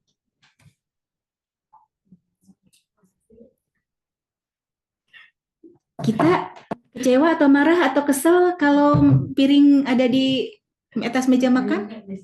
Piring kotor? Kenapa piringnya nggak dicuci? Kenapa piringnya nggak dicuci gitu ya? Karena kebiasaan nyuci sendiri. Iya, itu bisa gitu ya. Kalau memang sudah ada kesepakatan sebelumnya gitu. Kalau sudah ada kesepakatan sebelumnya.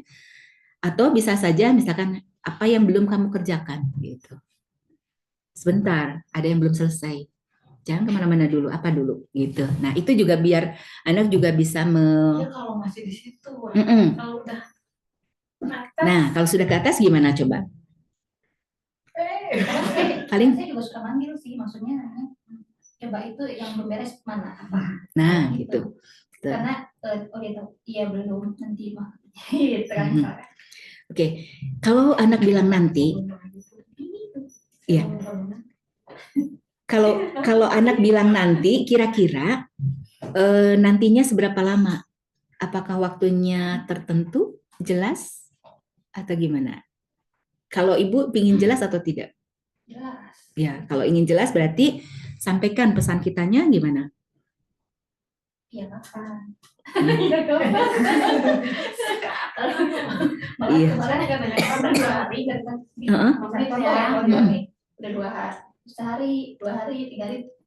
Udah suruh bawa bajunya tuh ke kamarnya masing-masing kan.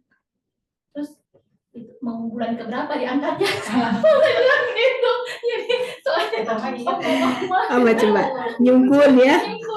Betul. Kadang-kadang kita juga ada gitunya ya. Betul. Gitu kan.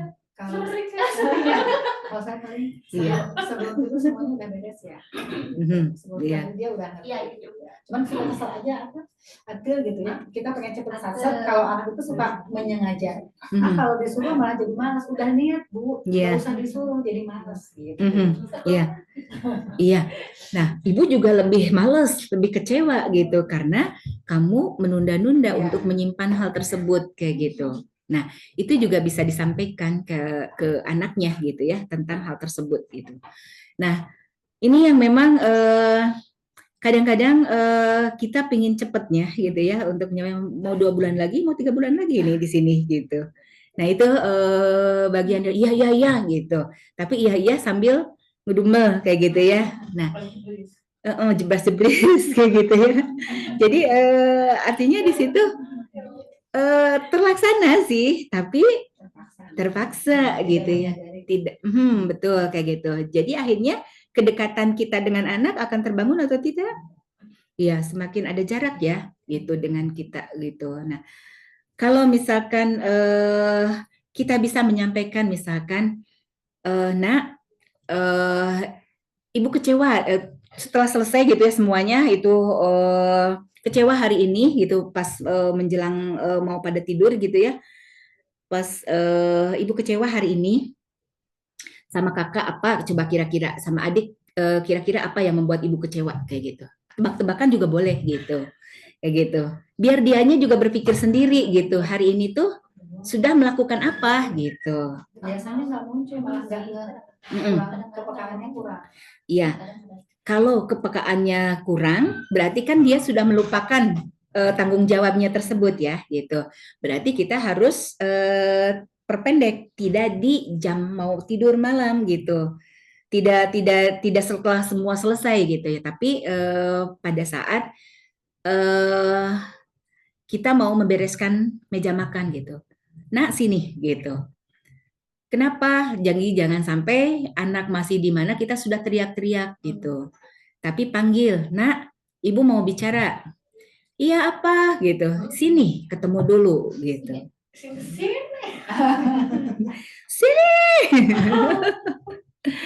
Tapi sini Ibu mau ketemu dulu gitu. Ibu mau bicara dulu gitu. Nah, ketika sudah ada di depan kita, baru kita sampaikan gitu bahwa Ibu kecewa.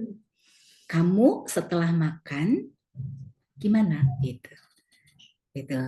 Nah, itu yang perlu disampaikan gitu. Nah, ini yang mudah-mudahan dari situ aja oh iya, aku lupa gitu. Nah, itu mudah-mudahan bisa membuat anak menjadi lebih bersegera nanti tuh oh ternyata ini menunda Ibu untuk beberes lebih lanjut gara-gara satu piring ini gitu. Gitu. Jadi, Ibu kecewa kamu lupa untuk menyimpan barang bekasmu itu ke wastafel sehingga Ibu harus menunda untuk mengerjakan sesuatu di meja makan ini gitu karena terganggu oleh ini mau kapan gitu itu bisa gitu. Nah itu ya jadi itu yang butuh diketahui dulu bahwa perilakunya dia itu menimbulkan efek apa buat lingkungan. Nah, nanti dari situ dia akan mulai membaca dirinya dan lingkungannya. Oh, kalau aku tidak melakukan tanggung jawabku, maka lingkunganku akan kecewa, akan marah atau apa. Tapi marahnya bukan karena akunya, tapi karena perilakuku. Ketika perilakuku aku sudah perbaiki, ibuku senyum lagi. Gitu. Nah, itu pun itu yang harus dijamin ya dalam diri kita. Jangan sampai panjang lebar tuh keselnya gitu. Jadi ketika sudah selesai, ibunya terima kasih, kamu sudah melakukan kewajiban. Gitu. Ibu senang kalau kamu sudah melakukan itu. Itu juga disampaikan gitu, senangnya kita. Nah, itu yang nanti tidak hanya kekesalan kita saja yang disampaikan, tetapi juga senangnya kita juga bisa dibaca oleh anak. Oh, ternyata ibu sepele ya membuat ibuku senang tuh hanya sekedar mencuci piring bekas aku makan. Ibuku sudah senang sekali gitu. Itu akan senang berbunga-bunga anak itu ketika menyaksikan hal tersebut dan mengulang kembali perilakunya gitu. Lain kalau misalkan yang disampaikan itu adalah keselnya kita terus, ketika sudah selesai kitanya balik keneh gitu ya, masih panjang gitu. Nah, itu yang akan gimana sih katanya Aku harus mencuci. Setelah suci geningan ibunya diam aja kayak gitu ya, nggak ada respon yang positif. Nah, itu juga bagian dari bahasa tubuh yang terbaca oleh anak sehingga akan semakin menambah jarak dengan kita gitu. Nah, kalau anak lupa mengerjakan PR ini masalah siapa? Anak, betul. Berarti MA. Apa yang kamu rasakan ketika PR-mu lupa kamu kerjakan? Masalahnya apa? Iya, aku kelupaan. Biar tidak lupa lagi, kira-kira harus bagaimana? Gitu. Nah, itu harus ketemu solusinya di anak. Bermusuhan dengan anak baru.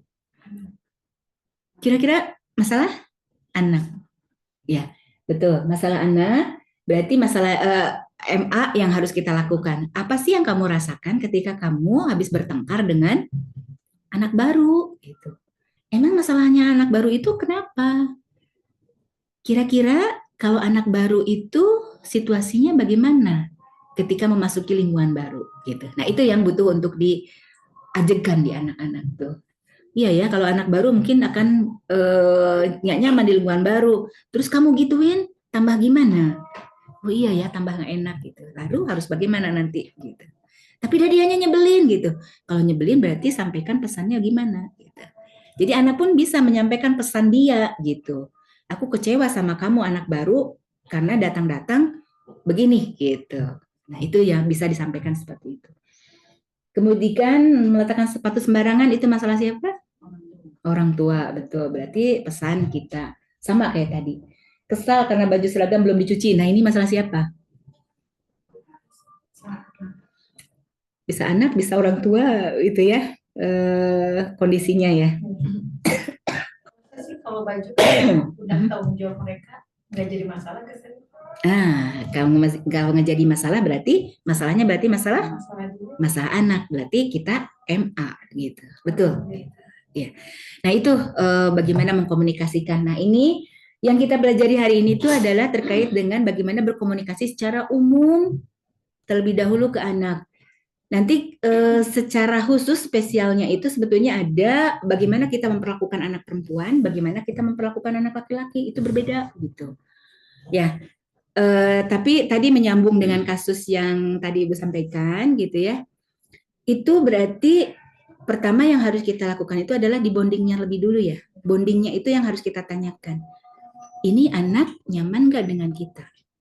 Kalau nggak nyaman berarti urusannya di tadi tahapan perkembangan sosial emosi ada di tahapan mana? Bonding itu percaya dulu. Berarti masih di tahapan trust-nya ya yang harus dibangun. Kapan awal? Meskipun anak kita sudah remaja, tahapan awalnya masih bermasalah, berarti kita utak-atik di tahapan pertama dulu gitu. Nah, tahapan pertama itu mengutak-atiknya gimana gitu. Kedekatannya itu lakukan dengan kedekatan fisik dulu. Fisik dulu, itu jangan disentuh dulu, dekat dulu aja gitu. Kemana-mana mungkin diantar kayak gitu, atau misalkan, nak minta tolong anterin ibu yuk gitu. Jangan sampai, ayo sama ibu diantar, kamu mah kayaknya harus diantar gitu. Itu nggak bisa begitu. Anak punya harga diri juga gitu. Nggak mau sama ibu mah. Tapi kalau kita yang minta tolong, nak, ibu mau ke situ, ibu minta ditemenin. Gitu.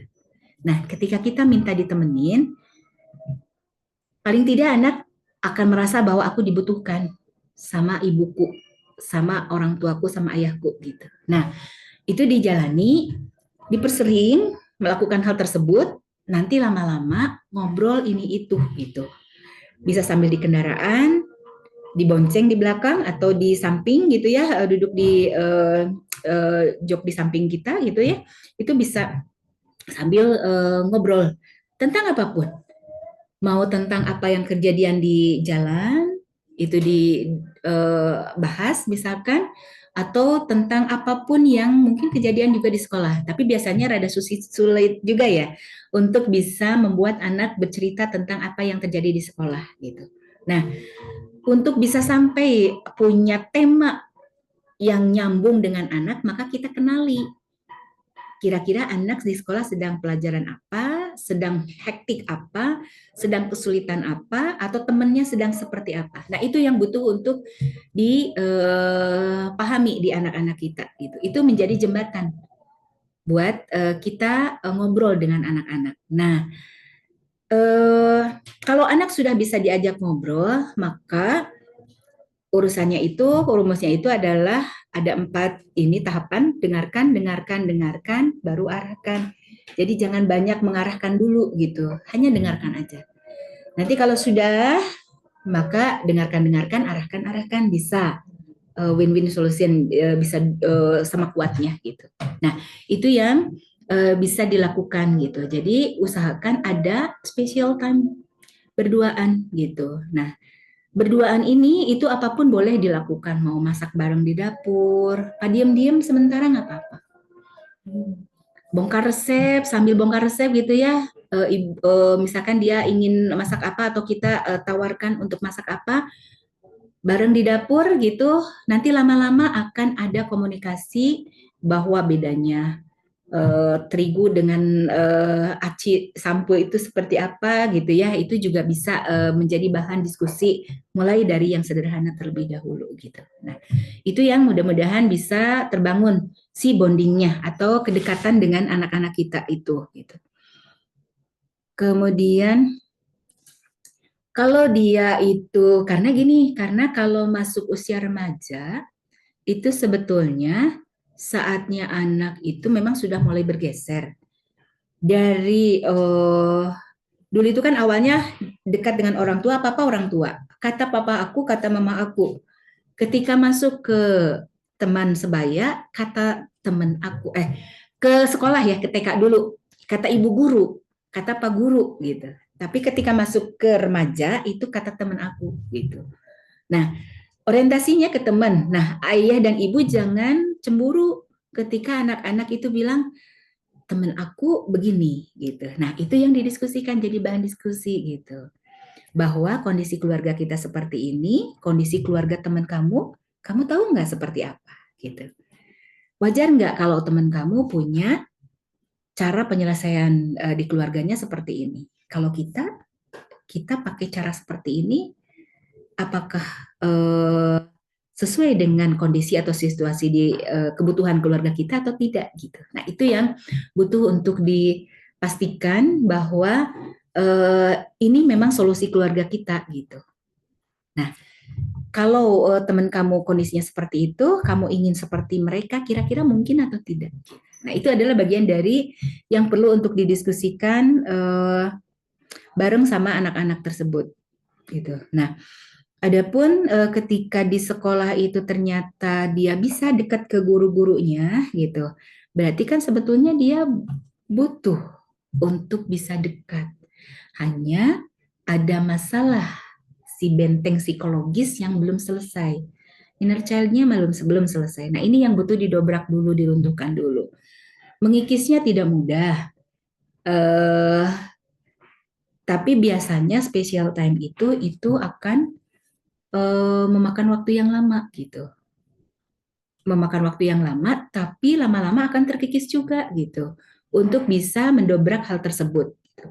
Nah, biasanya kalau buat anak perempuan itu sentuhan dari orang tua ya, dari ibu itu hanya cukup dielus punggung aja itu sudah dukungan gitu, atau ditepuk pundaknya gitu, atau kepalanya ditepuk begitu. Itu juga bagian dari bagaimana kita menguatkan mereka.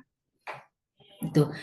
Tapi kalau ke anak laki-laki itu semakin besar itu sudah tidak mau seperti sebelumnya ya, hanya cukup ditepuk pundaknya, itu adalah bagian dari dukungan yang kita sampaikan kepada mereka gitu. Nah, harus sampai keluar ya unek-unek dia, kenapa sampai ada jarak antara kita gitu. Kalau perlu kita minta maaf gitu. Jika memang itu teridentifikasi bahwa ada luka ketika dia dijauhkan sekolahnya dari kita misalkan gitu. Itu juga bagian dari proses yang harus clear juga gitu. Atau anak dikenalkan juga misalkan kalau misalkan kesal kemudian tidak bisa menyampaikan, boleh ditulis pakai pesan gitu, ditulis di memo, ditempel di kulkas misalkan, itu bisa begitu gitu. Kemudian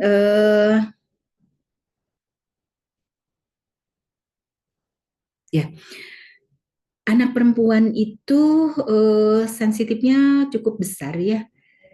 Jadi memang itu yang perlu untuk kalau ngobrol dengan anak perempuan itu harus begini gitu.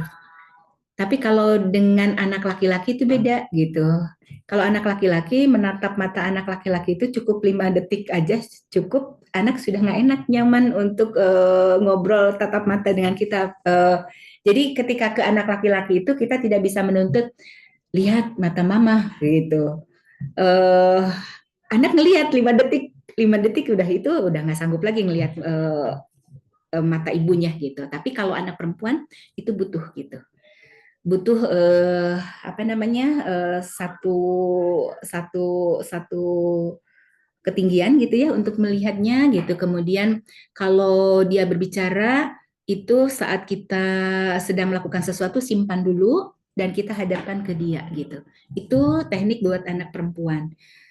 Dan jadi jangan sampai ibu lagi mengerjakan sesuatu dia datang dari sini, iya apa nanti dulu sok aja cerita ibu dengerin gitu sambil nulis nggak bisa gitu.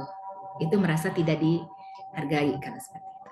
Ya, itu mungkin sekilas terkait dengan bagaimana kita menghadapi anak perempuan dengan anak laki-laki. Intinya adalah di bonding dan kepercayaan tersebut harus terbangun. Gitu. Iya baik ini sudah duhur ya. Gimana? Ini Sudah. makasih ada. Sudah terakhir ini. Nah, ini mah hanya contoh aja tentang bagaimana membedakan antara mendengarkan biasa dengan mendengarkan aktif. Kita adzan dulu ya.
Nah ini kita teruskan sedikit terkait dengan bagaimana membedakan antara mendengarkan biasa dengan mendengarkan aktif.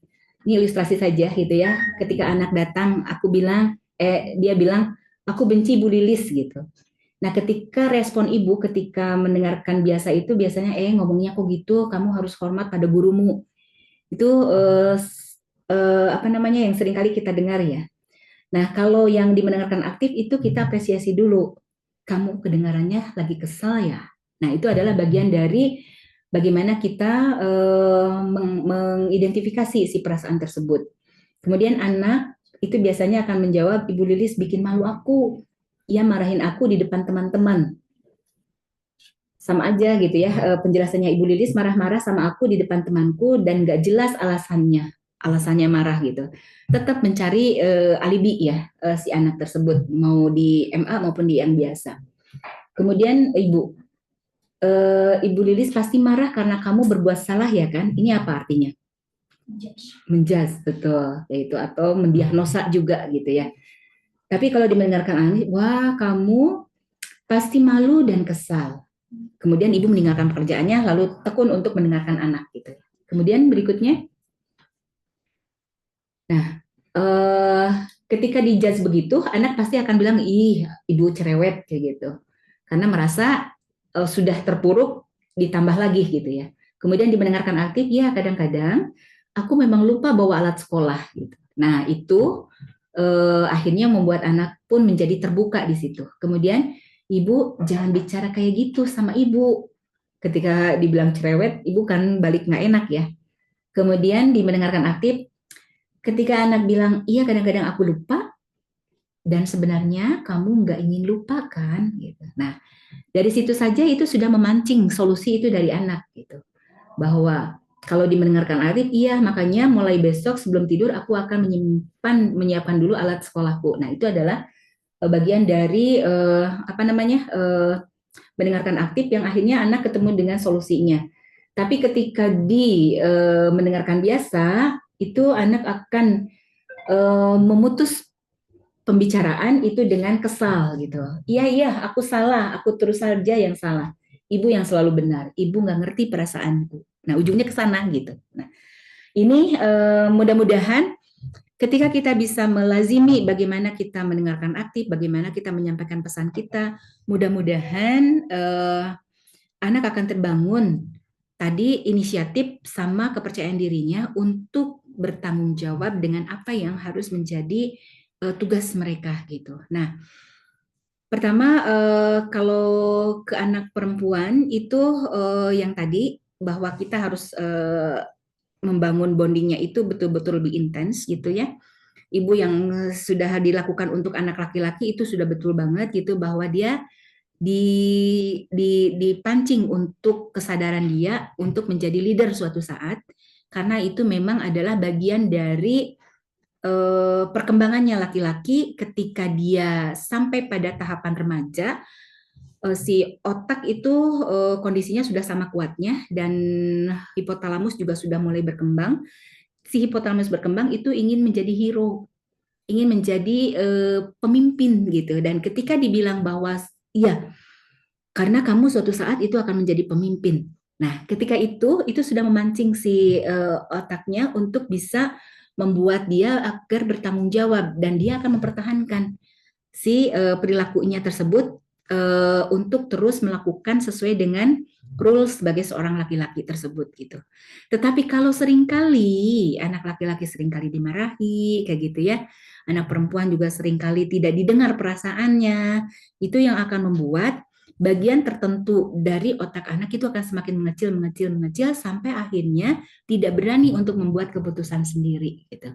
Apa-apa selalu kembalikan ke orang tua, apa-apa selalu minta persetujuan orang tua, apa-apa selalu bergantung kepada orang tua. Nah, mudah-mudahan itu tidak terjadi dengan kemampuan kita membangun komunikasi aktif, komunikasi yang efektif dengan para remaja kita. Gitu. Itu barangkali Bu Wiwin.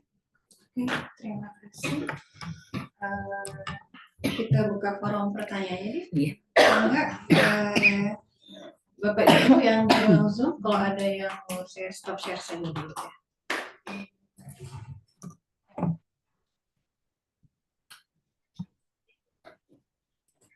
Assalamualaikum Ibu, saya Bundanya Biru, boleh bertanya? Silakan Bu, mangga Bu. Iya, dari penjelasan tadi, alhamdulillah ya, membuka pola pikir saya sebetulnya walaupun sudah seusia seperti ini. Dan dari beberapa yang dijelaskan tadi, katakanlah dari mulai kepercayaan gitu ya, di usia-usia anak masih bayi, kemudian otonomi, motivasi inisiatif, sampai kepada prestasi, itu mungkin boleh dibilang semua terlewat gitu. Semua ada miss di situ. Nah, kira-kira untuk melakukannya dari awal lagi tuh gimana caranya ya Bu ya? Anggap sajalah semuanya itu miss lah ya. Karena memang dulu saya bekerja, kemudian secara otonomi itu juga saya juga banyak melarang ya, karena terlalu khawatir gitu karena saya ketemunya hanya di weekend saja misalnya. Seperti itu, kemudian sekarang anak saya juga kurang inisiatif dan motivasi untuk mencapai prestasinya gitu kan. Nah, kira-kira dari mana nih awalnya saya harus memulai agar yang tadi tercapai gitu. Tujuan kita tercapai, komunikasi aktifnya juga tercapai. Gitu mungkin ya. Terima kasih. Baik Ibu. Langsung Iya. Langsung ngomongnya aja, silakan. Baik Ibu, terima kasih untuk Bunda Biru.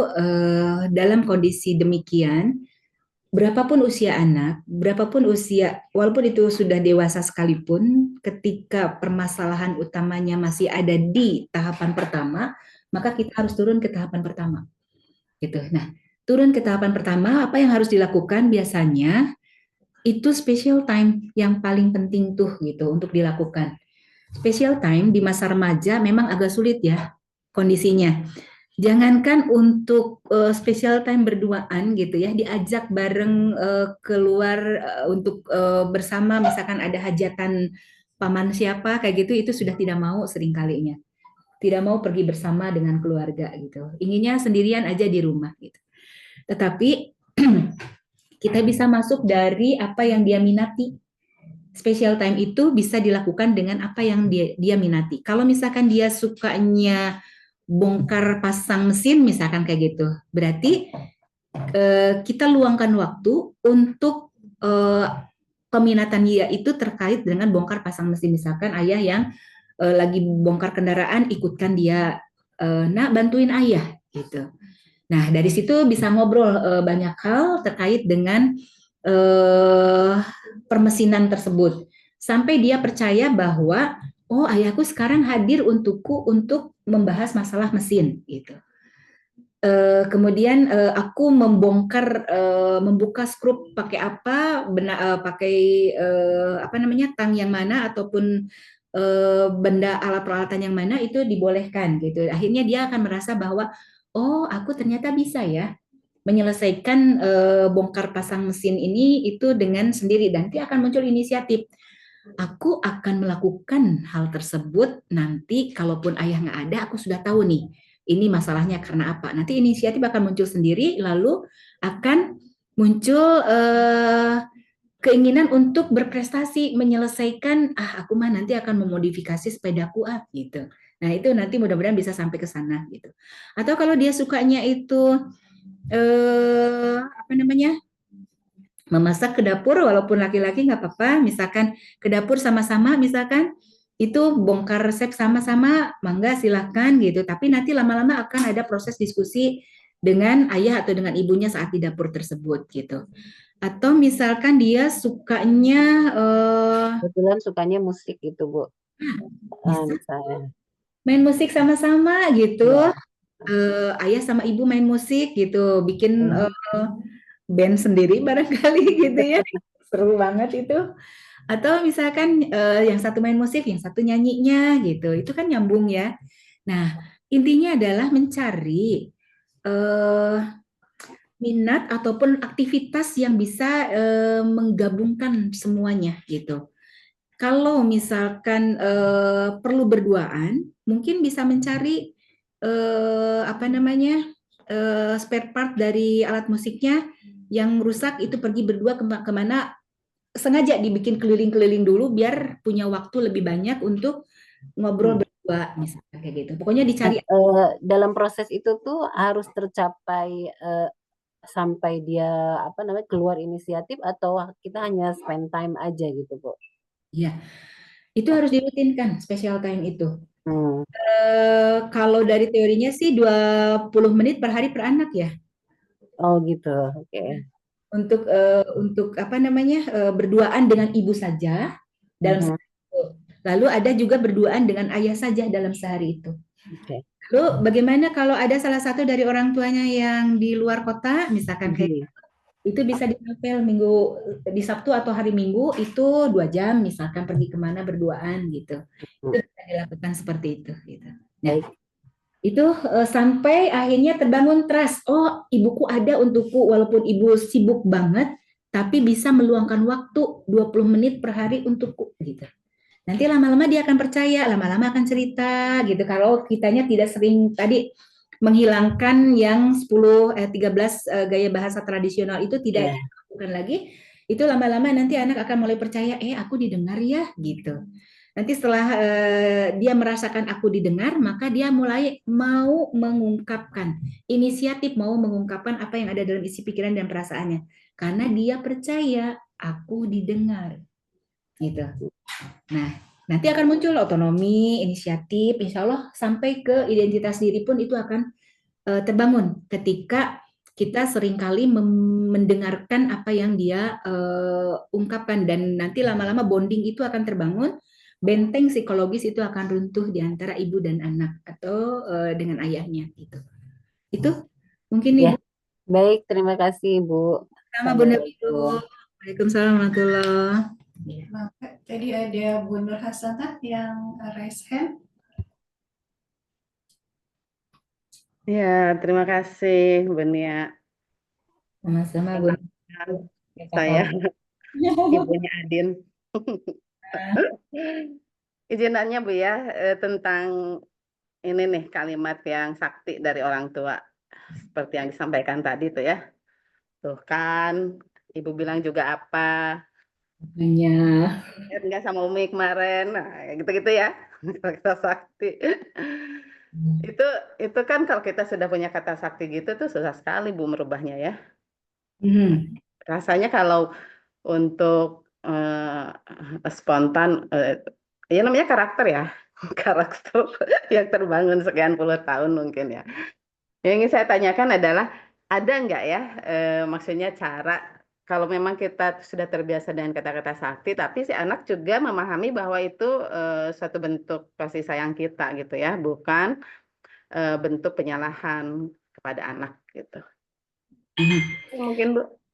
Ya, paling yang perlu untuk diklarifikasi terlebih dahulu adalah gimana rasanya dia ketika kamu melakukan sesuatu, bundanya bilang tuh kan. Kita tidak tahu persisnya perasaan anak-anak kita ketika mendapatkan kata sakti tersebut. Kalau memang anak tersebut itu merasa bahwa itu adalah petunjuk yang jelas bahwa aku salah gitu, dan aku harus segera memperbaiki dan aku nyaman saja dengan itu, mungkin sudah beradaptasi ya di anak-anak kitanya gitu. Tapi kalau misalkan sebetulnya aku tidak nyaman sih gitu, suka bikin aku blocking lebih dulu gitu dengan kata Tuhan tuh, berarti ada sesuatu yang memang perlu diadaptasikan dari diri kita gitu untuk bisa mengubah itu dan membuat anak menjadi tidak blocking dengan kata Tuhan tersebut gitu.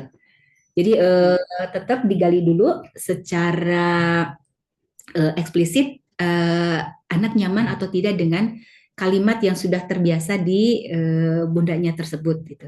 Tapi sesekali butuh dicoba juga dengan formula yang lain, lalu ditanyakan kembali perasaannya enakan yang mana, mendengarkan Tuhan atau mendengarkan kalimat versi yang lain.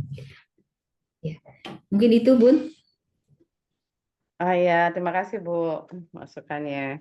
Iya. Ya. Sama. Iya. Bunda Biro dan Bunda Hasanah, Bunda Adin. Mungkin satu lagi kalau ada, kalau tidak kita boleh satu lagi di sini. Ada satu di online kalau dikasih kesempatan lagi mumpung ada Bu Nia. enggak terwakili dengan Bu Nur. Terwakili ya sudah. Karena Iya, sudah sering ya. iya. Seperti biasa. Betul. Enggak, kalau tidak ada kayaknya sudah ini ya. Alhamdulillah, terima kasih banyak. Ada? Oh, enggak, Ibu silakan. Termohon menyimak dari tadi. Jadi yang saya simpulkan adalah bahwa kita pun sebagai orang tua ya tidak boleh egois ya. Harus kita kan punya standar. Kenapa kita terganggu dengan piring berantakan, yang anak-anak lakukan? Karena anak memang harus terbiasa ya untuk walaupun kita udah mengarahkan sepatu di sini. Kemudian kalau misalnya udah mandi handuk di sini segala macam dan itu berulang. Kayak nggak percaya ke anak dah karena kenyataannya anaknya memang belum bisa dipercaya ya, masih terus kasih tahu gitu. Tapi intinya kita pun punya standar bersih, rapi atau ekspektasi yang tinggi terhadap anak, tapi mungkin harus menyesuaikan situasi kondisi anak saat ini dia sudah sampai sejauh mana. Jadi mungkin kita juga sangat bijak untuk menurunkan standar itu untuk sambil membimbing anak-anak menuju standar yang terbaik mungkin versi kita dan terus didiskusikan mungkin ya Bu ya seperti itu. Kemudian kita pun untuk menyampaikannya juga kan kita sudah emosi duluan biasanya kalau orang kerja ya pulang kerja capek gitu kan udah gitu udah kayak under control aja entah sikap kemudian ekspresi ataupun ucapan. Jadi kita juga sama-sama harus belajar untuk mengontrol itu karena anak itu kan melihat apa yang dia lihat dan dengar dari kita ya. Itu mungkinnya sebagai orang tua. Betul. Iya, di mekanisme otak anak itu ada mekanisme cermin gitu ya. Jadi ketika orang tua berkomunikasi dengan cara tertentu, anak pun akan meniru cara komunikasi tersebut. Ketika kita memperlakukan barang-barang dengan cara tertentu, sebetulnya anak juga akan memperlakukan atau meniru memperlakukan dengan cara tersebut gitu. Tapi anak itu fokusnya itu berbeda dengan ibu-ibu gitu. Karena kalau ibu-ibu tuh biasanya lebar gitu ya, segala bisa dikerjakan gitu. Tapi kalau anak biasanya fokus gitu, di satu aja. Jadi ketika dia sudah fokus sedang memakai baju seragam, lupa dengan si handuknya kayak gitu. Nah, itu yang butuh untuk dilebarkan juga gitu atau di skala prioritaskan di anak gitu tersebut gitu. Jadi misalkan sebelum pakai baju seragamnya berarti gimana agar tidak lupa dengan handuknya misalkan kayak gitu atau keluar kamar mandi itu pakai baju tertentu misalkan kayak gitu sehingga handuk tetap menggantung di raknya misalkan gitu. Nah, itu yang butuh disampaikan ke anak-anak dan memang yang tadi mau berapa lama, mau berapa jam lagi atau berapa menit lagi kamu menyelesaikannya gitu. Itu bagian dari memberikan ruang buat kita memberikan toleransi. Oh, dia bisanya mengerjakan itu nanti 15 menit lagi. Berarti aku harus bisa menenangkan diri dalam waktu 15 menit lagi untuk tidak ngomel atau tidak terganggu oleh si handuk yang ada di tempat tidur dalam waktu 15 menit ke depan gitu. Nah, itu yang butuh untuk dilatih juga di dalam diri kita gitu. Karena kalau kitanya butuh poktorolong, khawatirnya juga anak juga akan ikutan harus poktorolong juga, minta apapun nanti harus segera juga gitu. Nah, itu yang kadang kita tidak sadar juga gitu. Ketika anak minta sesuatu, ketika kita bilang nanti, anak cemberut, kita nggak sadar bahwa itu teh cermin dari siapa gitu ya. Nah, itu yang mungkin butuh saling refleksi di situ gitu. Ya. Mungkin itu kita akan sama-sama belajar terus bersama dengan anak-anak kita, sejalan dengan mereka tumbuh, kita pun ikutan berkembang sesuai dengan tahapan perkembangan kita juga gitu. Ya. Baik, mungkin itu saya mungkin sebelum ini ada refleksi sedikit gitu ya yang perlu untuk disampaikan Bu Wiwin. Oh, itu yang link tadi. Yang iya di link itu. Itu saya share ke grup aja Bu ya. Di share ke grup enggak? Iya. Karena ditunggu. Saya share ke grup rawat wali kelas ya. Mohon, enggak. refleksinya ya. Iya. Oke. Itu dari saya mungkin untuk hari ini. Saya mohon maaf kalau ada yang salah. Wassalamualaikum warahmatullahi wabarakatuh. Saya kembalikan ke Bu Wiwin. Iya. Oh, di situ aja Bunda ya. Sip, sip. Oke, udah tidak ada pertanyaan Bapak Ibu ya, dan sudah duhur. Alhamdulillah alamin. Hatur nuhun Bunda sudah menyempatkan hadir, dan hatur nuhun juga buat Bapak Ibu yang hadir ya. Sama-sama kita belajar juga ya. Belajar sampai liang lahat katanya sih ya, insya Allah. Oke, kita tutup pertemuan kita kali ini. Semoga Allah berkahi apa yang ilmu yang tadi kita dapatkan. Kita istighfar dan doa majelis bersama-sama. Astagfirullahaladzim, subhanakallahumma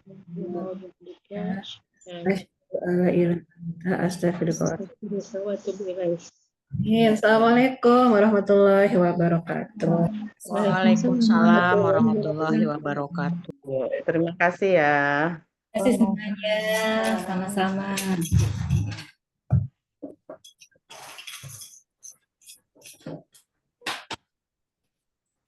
Kita mau